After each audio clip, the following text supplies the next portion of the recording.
পরবর্তী প্রধানমন্ত্রী হচ্ছেন বিএনপি চেয়ারম্যান তারেক রহমান। মনে করেন দেশের ৪৭% মানুষ। ইনোভেশন কনসাল্টিং এর বিশেষ জরিপ। লাগামহীন নেতাকর্মীদের জন্য বিএনপির পতন হবে। তারেক রহমানকে হাসনাত আব্দুল্লাহর স্পষ্ট বার্তা। সমর্থকদের নিয়ন্ত্রণ করার আহ্বান। গণভোট ইস্যুতে ডাকসু ভিপি সাদিক কায়েমের প্রশ্নের জবাব দিলেন তারেক রহমান। হা ভোটের পক্ষে নেতাকর্মীদের কাজ করার নির্দেশ। নাসিরউদ্দিন পাটোয়ারির বিরুদ্ধে উস্কানি দেওয়ার অভিযোগ তুললেন মির্জা আব্বাস। ঢাকা ৮ আসনে ২ প্রার্থীর বাকযুদ্ধ চরমে, উত্তপ্ত পরিস্থিতি। নোয়াখালী ৬ আসনে বিএনপি ও এনসিপির সমর্থকদের মধ্যে ব্যাপক সংঘর্ষ। হট্টগোলকারীদের গ্রেপ্তারের আলটিমেটাম দিয়ে নির্বাচন থেকে সরে দাঁড়ানোর হুঁশিয়ারি হান্নান মাসুদের। দ্রুত ঘনিয়ে আসছে ত্রয়োদশ জাতীয় সংসদ নির্বাচন। প্রার্থীদের প্রচারণা, মুখোমুখি বক্তব্য, রাজনৈতিক সংঘাত সব মিলে বর্তমানে দেশে পুরোদমে বইছে নির্বাচনী হাওয়া। চায়ের দোকান থেকে শুরু করে সব জায়গায় নির্বাচনী আলোচনা। সেই আলোচনায় একটি প্রশ্ন বারবার আসছে, তা হলো কে হচ্ছেন ভবিষ্যৎ প্রধানমন্ত্রী। মানুষের এমন আগ্রহে এবার নতুন মাত্রা যোগ করেছে বেসরকারি পরামর্শক প্রতিষ্ঠান ইনোভেশন কনসাল্টিং। সম্প্রতি প্রতিষ্ঠানটি পিপলস ইলেকশন পালস নামে একটি সার্ভে প্রকাশ করেছে। এতে দেখা গেছে দেশের রাজনৈতিক দলগুলোর মধ্যে বিএনপির সমর্থন বৃদ্ধির পাশাপাশি এখন ৪৭% বেশি মানুষ দলটির চেয়ারম্যান তারেক রহমানের প্রধানমন্ত্রী হওয়ার সম্ভাবনা দেখছেন। জরিপে দেখা গেছে আওয়ামী লীগের সমর্থকদের বড় অংশও এখন বিএনপিকে ভোট দেওয়ার কথা বলছে। সংস্থাটি জানায়, চলতি মাসের ১৬ থেকে ২৭ তারিখ পর্যন্ত ৫,১৪৭টি সাক্ষাৎকারের ভিত্তিতে এই জরিপের প্রতিবেদন তৈরি হয়েছে। সাক্ষাৎকারদাতাদের বাছাই করা হয় দেশের ৬৪ জেলার গ্রাম ও শহর এলাকা থেকে। সাক্ষাৎকারে ভোটার উপস্থিতি, গণভোট সম্পর্কে জনমত, আইনশৃঙ্খলা পরিস্থিতি, নিরপেক্ষ নির্বাচন সম্পর্কে ধারণা, ভোট দেওয়ার সিদ্ধান্ত ও দলীয় পছন্দ, এই ৬ বিষয়ে মতামত নেওয়া হয়। জরিপের ফলাফলে বলা হয় ৪৭.৬% উত্তরদাতা মনে করেন বাংলাদেশের ভবিষ্যৎ প্রধানমন্ত্রী তারেক রহমান। ২২.৫% মানুষ মনে করেন জামাত ইসলামীর আমির ডাক্তার শফিকুর রহমান প্রধানমন্ত্রী হবেন।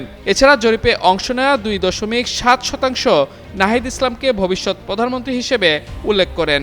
বাকি ২২.২% উত্তরদাতা এ বিষয়ে কোনো মন্তব্য করেননি।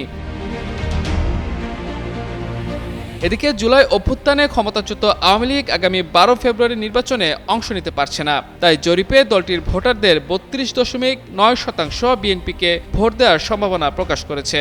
অন্যদিকে গণভোটের বিষয়ে জরিপে অংশ নেওয়া ৬০% মানুষ হ্যাঁ এর পক্ষে মত দিয়েছেন। মাহমুদুর রহমান, যুগান্তর নিউজ। সহস্রাধিক শহীদের রক্তে ভেজা গালিচা মারিয়ে তিনি লন্ডন টু ঢাকার ব্যাক ফ্লাইট ধরলেন। সহস্রাধিক শহীদের রক্ত দিয়ে বেগম খালেদা জিয়াকে জেল থেকে বের করে নিয়ে আসা হলো। আজকে আমরা দেখতে পাচ্ছি এই শহীদের মাকে নিয়ে সম্ভ্রমহানি করা হচ্ছে। জনাব তারেক জিয়া, আপনি আপনার কর্মীদেরকে সামলান। এই লাগামহীন কর্মীদের কারণে আপনার অধপতন আসন্ন। আপনারা যদি শহীদের মাকে সম্মান দিতে না জানেন, এই জুলাই পরবর্তী বাংলাদেশের জনগণ আপনাদেরকে সম্মান দিবে না। প্রিয় লাকসামবাসী, খুব কম কথায় কয়েকটা কাজ আপনাদেরকে দিয়ে যাব। এখানে প্রশাসনের ভাইয়েরা উপস্থিত আছেন, পুলিশের ভাইয়েরা আপনারা উপস্থিত আছেন। আপনাদের দায়বদ্ধতা জনগণের কাছে, আপনাদের দায়বদ্ধতা গুলশানের কাছে নয়, আপনাদের দায়বদ্ধতা ধানমন্ডির কাছে নয়। অত্যন্ত পরিতাপের বিষয়, আজকে পুলিশ সদস্যরা এখানে যারা আছেন, আইন শৃঙ্খলা বাহিনী আপনারা যেখানে আছেন, অতীতে আপনাদেরকে ব্যবহার করে আপনাদের ঊর্ধ্বতন কর্মকর্তারা তাদের পদ পদবি বাগিয়ে নিয়েছিল, আপনাদেরকে ব্যবহার করেছে। আল্লাহর দোহাই লাগে, উপরে আল্লাহ নিচে জমিন, নিজেকে আর ব্যবহারিত দিয়েন না। আপনারা ন্যায়ের পক্ষে থাকেন, ইনসাফের পক্ষে থাকেন। কোন রাজনৈতিক দল নয়, বাংলাদেশের জনগণ আপনাদের পক্ষে থাকবে। 12 তারিখ নির্বাচনে প্রশাসনের ভাইয়েরা আপনাদের কাছে উদাত্ত আহ্বান জানাবো, আপনাদের কোন দলের গোলামি করার দরকার নাই। প্রশাসনের ভাইয়েরা, আপনারা জামাতে ইসলামেরও নন, আপনারা বিএনপিরও নন, আপনারা এনসিপিরও নন। আপনাদের জবাবদিহিতা বাংলাদেশের জনগণের কাছে। আজকে যদি আপনারা ভোট চুরি করে লাইলাতুল ইলেকশন করে, রাতের ভোট দিনের ভোট রাতে করে, জনগণের ভোট চুরি করে আপনারা নির্দিষ্ট কোনো দলকে ক্ষমতায় নিয়ে যান, আপনাদের সন্তানদের কাছে আপনারা দায়বদ্ধ থাকবেন। আগামী 12 ফেব্রুয়ারি একযোগে অনুষ্ঠিত হবে গণভোট ও ত্রয়োদশ সংসদ নির্বাচন। গণভোটের প্রচারণায় অন্তর্বর্তী সরকারের পাশাপাশি কাজ করছেন রাজনৈতিক নেতারাও। একমাত্র জাতীয় পার্টি ছাড়া সব দলই গণভোটে হ্যাঁ এর পক্ষে প্রচারণা চালালেও সম্প্রতি বিএনপি চেয়ারম্যান তারেক রহমানের অবস্থান নিয়ে প্রশ্ন তুলেছেন ডাকসুর ভিপি সাদিক কায়েম। ঢাকায় নির্বাচনী প্রচারণায় অংশ নিয়ে সাদিক কায়েম বলেন, বাংলাদেশ গঠনে শহীদ জিয়া ও খালেদা জিয়ার অনেক অবদান রয়েছে। আজকের বিএনপি শহীদ জিয়া ও খালেদা জিয়ার আদর্শ ধারণ করে না। এই বিএনপি জুলাইও ধারণ করে না। তারেক রহমান নাটক করছেন বিভিন্ন মঞ্চে। তিনি কোথাও হ্যাঁ এর পক্ষে কথা বলেন না। যদি জুলাইকে ধারণ না করেন, আগামী 12 ফেব্রুয়ারি হ্যাঁ ভোটের মাধ্যমে জনগণ জবাব দেবে। তিনি দাবি করেন, তারেক রহমান জুলাই বিপ্লবের আকাঙ্ক্ষাকে ধারণ করেন কিনা তা স্পষ্ট করতে হবে। যারা গণভোটে না ভোটের পক্ষে প্রচারণা চালাচ্ছে তারা মূলত পলাতক স্বৈরাচার শেখ হাসিনার দালালি করছে বলেও মন্তব্য করেন ডাকসুর ভিপি। এই শিবির নেতা বলেন, জুলাই বিপ্লবে ছাত্র জনতার উপর, আমার বোনের উপর হামলা হয়েছিল। সেই হামলার জবাবেই মুক্তিকামী জনতা হাসিনাকে দিল্লি পাঠিয়েছে। আমরা তারেক রহমানের বক্তব্যে গণভোটে হ্যাঁ এর পক্ষে কোনো ক্যাম্পেইন দেখতে পাচ্ছি না। আপনার অবস্থান পরিষ্কার করুন।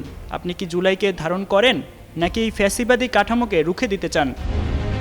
এদিকে সাদিক কায়েমের এমন প্রশ্নের 72 ঘন্টা না পেরোতেই মুখ খুলেছেন বিএনপি চেয়ারম্যান তারেক রহমান। শুক্রবার রাতে রংপুরে নির্বাচনী জনসভায় অংশ নিয়ে আসন্ন গণভোটে দলমত নির্বিশেষে সবাইকে হ্যাঁ এর পক্ষে ভোট দেওয়ার আহ্বান জানিয়ে তিনি বলেন, রংপুর আবু সাঈদের পবিত্র রক্ত মেশানো মাটি।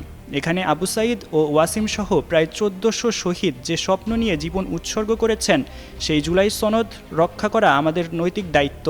5 আগস্টের বিপ্লবে সাধারণ মানুষের যে অংশগ্রহণ ছিল, সেই ঐক্য ধরে রাখতে হবে।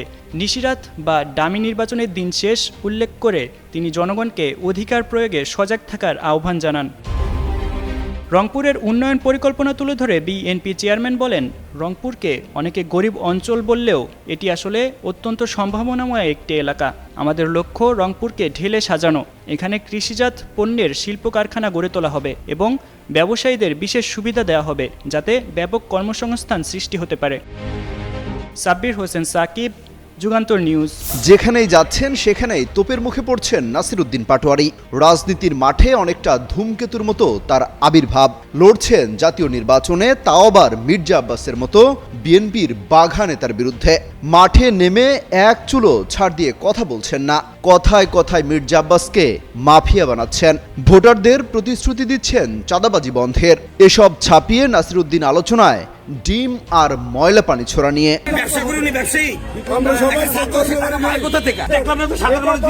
প্রশ্ন হচ্ছে, নাসিরউদ্দিনের মতো এনসিপির বাকি নেতারাও কি ভোটের মাঠে এমন তোপের মুখে পড়ছেন?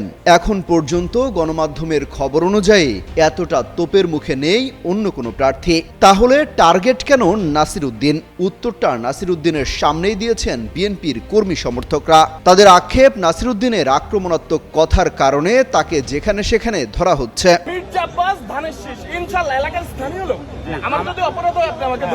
শুধু কি ভোট না দেওয়ার বার্তা?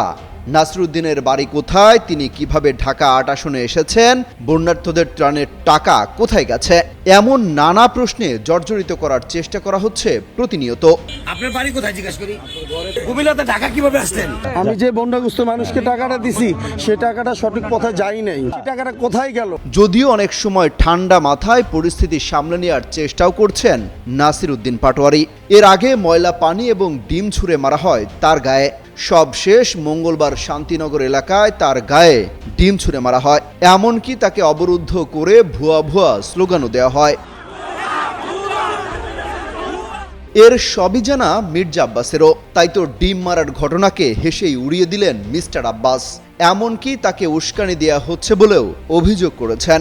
ভোটের মাঠে যত আলোচনা তার বেশিরভাগই চলছে এই নাসিরউদ্দিন আর মির্জা আব্বাসকে নিয়ে। আল্লামা মির্জা আব্বাস ঢাকা 8-এ চাঁদাবাজি করে, সন্ত্রাসী করে, দুর্নীতি করে এবং এই যে গণপূর্ত মন্ত্রণালয়ে টেন্ডারবাজি করে। নাসিরউদ্দিন পাটোয়ারি বলছেন 12ই ফেব্রুয়ারি জনগণ তার পক্ষে রায় দেবে। আর বিএনপির কর্মী সমর্থকরা বলছেন ঢাকা 8 আসন মির্জা আব্বাসের ঘাঁটি, এখানে অন্য কারো জয়ের সুযোগ নেই। অমিত হাসান রবিন, যুগান্তর নিউজ। নোয়াখালী 6 আসনে বিএনপি ও এনসিপির সমর্থকদের মধ্যে সংঘর্ষের ঘটনা ঘটেছে। এতে উভয় পক্ষের অন্তত 10 জন আহত হয়েছে। এরপরই এই আসনের 11 দলীয় জোটের প্রার্থী হান্নান মাসুদ হামলাকারীদের দ্রুত গ্রেফতারের আলটিমেটাম দিয়ে নির্বাচনের মাঠ ছাড়ার হুঁশিয়ারি দেন। শুক্রবার বিকেলে নোয়াখালীর একটি কনভেনশন হলে সাংবাদিকদের এনসিপির কেন্দ্রীয় সিনিয়র যুগ্ম মুখ্য সমন্বয়ক আব্দুল হান্নান মাসুদ বলেন, দুপুরে হাতিয়ার নলচিরা ঘাটে ফেরি উদ্বোধন অনুষ্ঠানে আমার 8 থেকে 10 জন সমর্থককে পিটিয়ে আহত করে নদীতে ফেলে দেয় অস্ত্রধারী সন্ত্রাসীরা। চিহ্নিত এসব সন্ত্রাসীদের 2 ঘন্টার মধ্যে গ্রেফতার করা না হলে থানা ঘেরাও সহ কঠোর কর্মসূচির ঘোষণা করা হবে। তিনি অভিযোগ করে বলেন, হাতিয়ায় সরকারি তালিকা অনুযায়ী অস্ত্রধারীদের গ্রেফতার করতে হবে, তা না হলে নির্বাচনের মাঠে থাকবো কিনা তা আবারও ভেবে দেখতে হবে। আমরা প্রশাসনকে বারবার বলেও কোনো প্রতিকার পাচ্ছি না।